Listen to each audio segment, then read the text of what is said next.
Ღვთისათა და სულისაწმინდისათა ამინ. ჩვენთან არ ღმერთ. წინ უფალმა მოგცეთ მშვიდობა, გილოცავთ ყველას ჩვენი დიდი მამის სალოსის ამსარებლის გაბრიელის ხსენებას, შეგვეციოს მისი ლოცვა, ხის წინაშე ხარველობა, ჩვენ ვიცით, რომ საოცარი არის მისი ყოველი სიტყვა და დღესაც გულსათხოვს ახარებს, იმიტომ რომ მამა გაბრიელი, წმინდა გაბრიელი, რასაც ბრძანებდა, გახსოვთ ალბათ ბევრმა გიჟეთ შეერაცხა, მაგრამ ყოველი მისი ნათქვამი, ყოველი მისი, რასაც ადამიანებს ესაუბრებოდა, ეუბნებოდა, შიგ გულში ჭრედდა, იხედებოდა, იყურებოდა და ისე ბევრი ადამიანიც კი ამხილა. ერთ-ერთს მე უბრალოდ გეტყვით მოკლედ, ძალიან, რომ დიდი დრო არ წაგართვათ. აი, ადრეც თქვი, მამა გაბრიელმა უთხრა შეკრებილ მრევლს იქ, რომ რა არისო ფრაზა ესეთი ლოცვა, რომელიც არ შეერაცხა ლოცვათ, ანუ მოდი ესე ვთქვათ რა, ცოდვად შეერაცხა.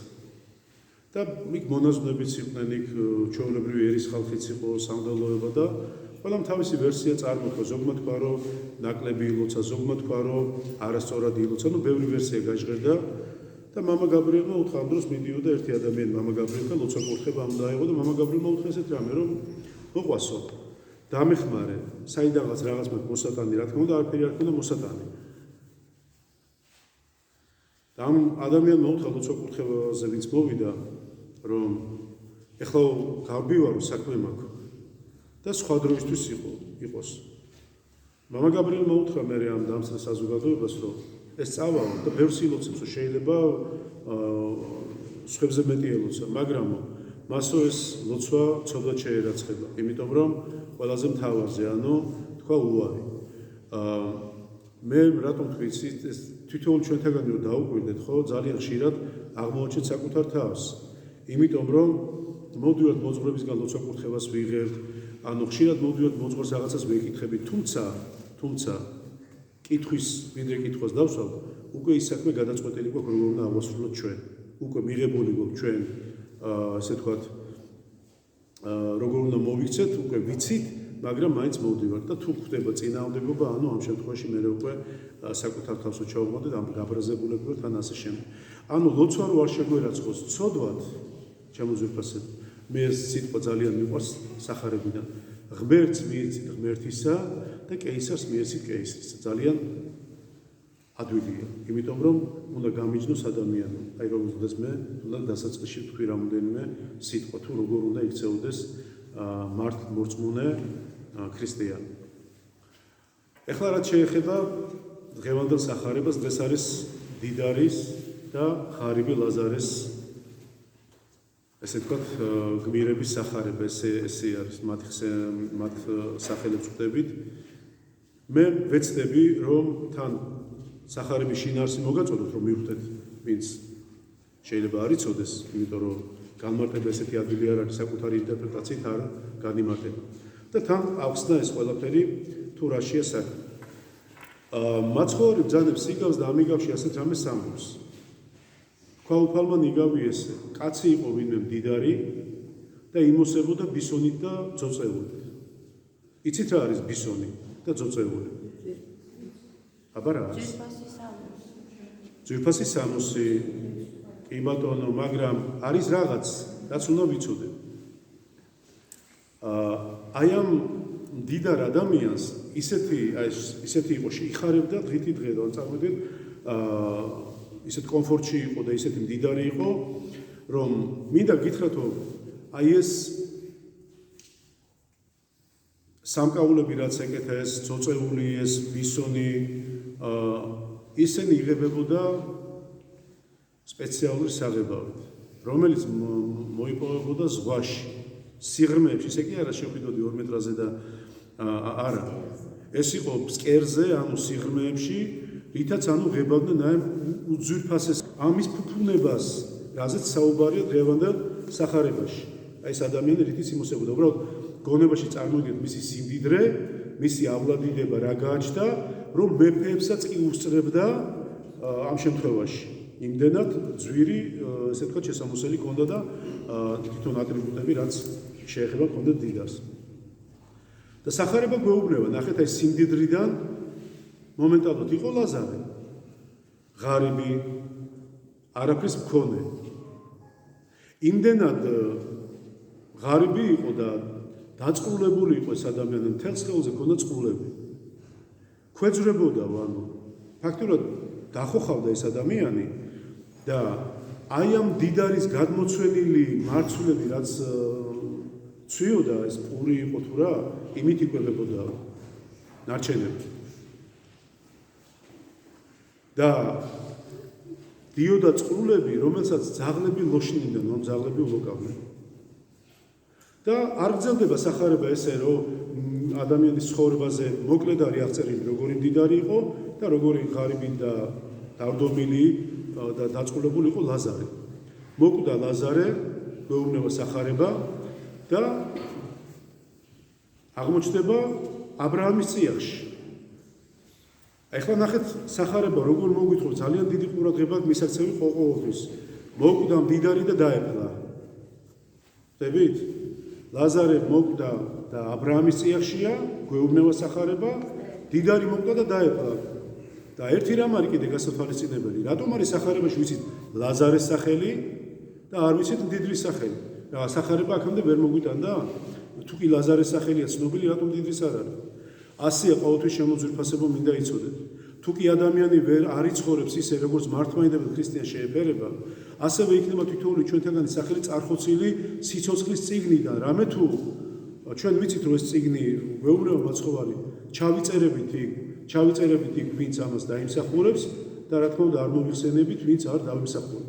და შესაბამისად აღიხილა თვალი დიდარმა და დაინახა, რომ ლაზარე ეს ღარიბი, არაფრის მქონე ადამიანი, ეს დაწყულებული ადამიანი მათხოვარი აბრაამის წიაღში აბრაამთან ერთად სეირნობს და დაუძახებს მამაო აბრაამ ეუბნება უთხარიო ლაზარესო რომ თითი დააწოსო წყალშიო და ენა განმიგრილოს რამე თუ ვიტანჯები ცეცხლის საერთო უბრალოდ აქედან თქვენ წარმოვიდგინოთ რა ტანჯვას გადის სული ანუ ჯოჯოხეთში რომ წვეთი წყალი ვისეყოფა ხო ამიტომ არის რომ ნახეთ წვეთი წყალი კი არა წვეთი სიკეთეც კი ჩვენ რომ გონია რომ არაფრის მომცემია აი ამ წვეთ წყალს განასახიერებს რომ ის სიკეთე თითოეული იოტისოდენაც კი დოგის მარსლსოდენ არ დაიკარგება რამე თუ ვიტანჯები ცეცხლის ალით და ეუბნება აბრაამი რომ არაშვილო გაიხსენე აბა შენი ცხოვრება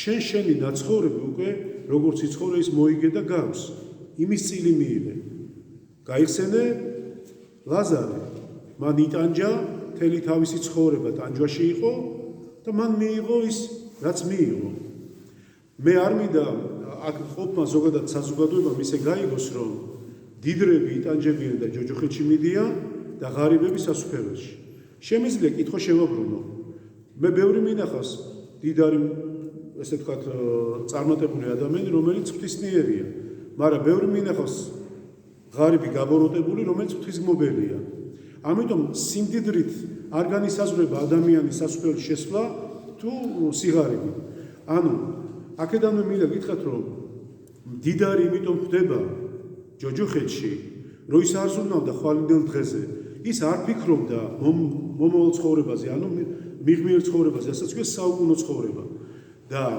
ლაზარე იმიტომ კი არ ცხონდა რომ შიმშილობდა ან წყულების გამო არა ლაზარე იმიტომ ცხონდა რომ იმას ერთხელაც კი არ უთქვამს რომ რატომ უფალო რისთვის უფალო მე ამის როგორც ვიცით ხოლმე ჩვენ წუწუნა ხალხი ვარ ზოგადად ადამიანები წუწუნა ვარ და სულ წუწუნებთ იმიტომ რომ მუდმივად სულ რაღაცა გვინდა რაღაც არ ყოფნის და ამიტომაც ლაზარე ამას ითმენდა უდურტვინველად და ერთ სიტყვასაც კი არ ამბობდა სანდურას რომ რატომ რისთვის დავიმსახურე და ასე შემდეგ ხოლო მდიდარი იმიტომ წარწყდა რომ არ ფიქრობდა არც აქცენტს აკეთებდა ამაზე მისთვის იყო მთავარი ჭამა სმა ბისონი ძოწეული სიმდიდრე და ასე შემდეგ ხშირად არ გახსენდებათ აქ უგონური მდიდარის იგავი სადაც ის ბრძანებსო ავაშენო უფრო დიდი ბეღელი და რამდენი უნდა ეშენებინა, ეგრე რამდენი მოსავალიც მეტი მოვიდოდა, ეს ხო სიხარბის და სიღორის მას მართლა უნდა დაენგრია სიხარბის ბეღელი, მაგრამ აქაც აი ეს მდიდარი ადამიანი არ ზრუნავს სულის უკტავებაზე,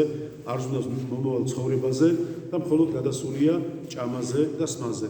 რა შორს წავიდეთ ჩვენ, აქვე შემიძლია თქვა, რომ ძალიან ბევრი დღესაც ადამიანი საუბრობს, რომ აი რა, უნდა ვჭამო და უნდა მოვკვდები და მე არაფერი აღარ არის.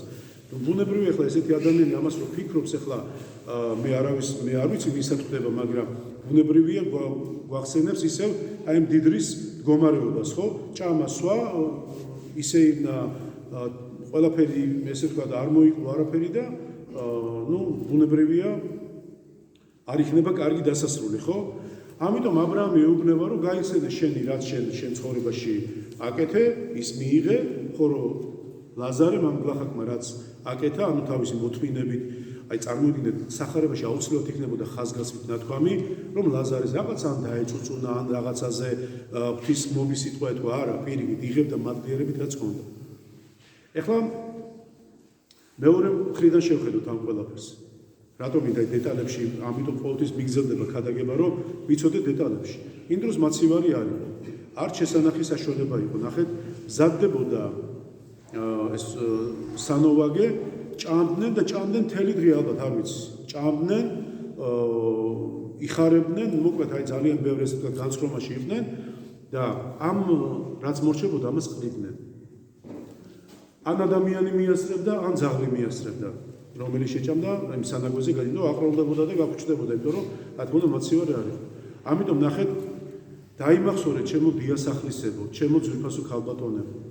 არასდროს იმდენი არ გააკეთოთ, რომ მე ის გადაყაროთ, იმიტომ რომ ცოდვაა. თითოეული ლუკმაპური, რომელსაც უფალი გვაძლევს ჩვენ შვილებს ვასწავლოთ კიდე მიატოვებენ თეფსზე და არ არის ეს წკი იმას გამოუჩნდება ან ძაღლი ან კატა ზოგი სულაც არ აწმევს და დაგავშიყრის და ასე შემდეგ, მაგრამ ჭამეთ ზომიერად და აკეთეთ ზომიერად, უпростоრად აკეთეთ ზომიერად და ჭამეთ ზომიერად, რამე თუ ჩვენ მარტო სიტყვები არ არის სამადლობელი უფალო მადლობ მოცემული პურისთვის და არა, და უნდა დაამტკიცო მადლიერი რომ ხარ, რასაც ვერ ამტკიცებდა მდიდარი. ძალიან ბევრს შეიძლება კარი რომ გამოაღო და უფრო ფართოდ გაიხედო, დაინახა რომ იმისი მოტეხილი ნატეხი პურიც არ ქონდეს და შენ აფუჭებ და რასაც შენ ამზად, აი მაგალითად არიან ადამიანები გააკეთებენ დიდი ქვაბი და მეორე დღეს არ ჭამენ, იმიტომ რომ იძახიან რომ მეორე დღეს მე ვერ ჭამ და რაღა თუ აკეთებ შედაროცვი. ამიტომ არის რომ ნახეთ ადამიანმა გაუფასურა მე დიდი წლები არ არის გასული და არც მე ვარ ძალიან ასაკოვანი, მაგრამ მე მახსოვს როგორც სათუთად ინახავდა ბებია პურს. ჩაისტილოს ვეძახ, იმაში გადაახვდა ხოლმე რაც მორჩებოდა და ხა ჩვენც ნახოთ აბა ესე ვიქცევით, ანუ ვიცით იმ პურზე კოცნან რომ კოცნდნენ და არ არსებობდა ეგეთი რაღაც. სულ რომ არ ჩასვლოდა ლუკმა, ბოლო იმ ლუკმას არაფერ მაინც შეჭამდა, იმიტომ რომ ვისაც გამოვლილი ჰქონდა შიმშილი, ომი, გრევა, ყველა მიცის მისი ფასი. არ გეწყნებთ, მაგრამ ჩვენო შვილებმა ამის ფასი არ იციან.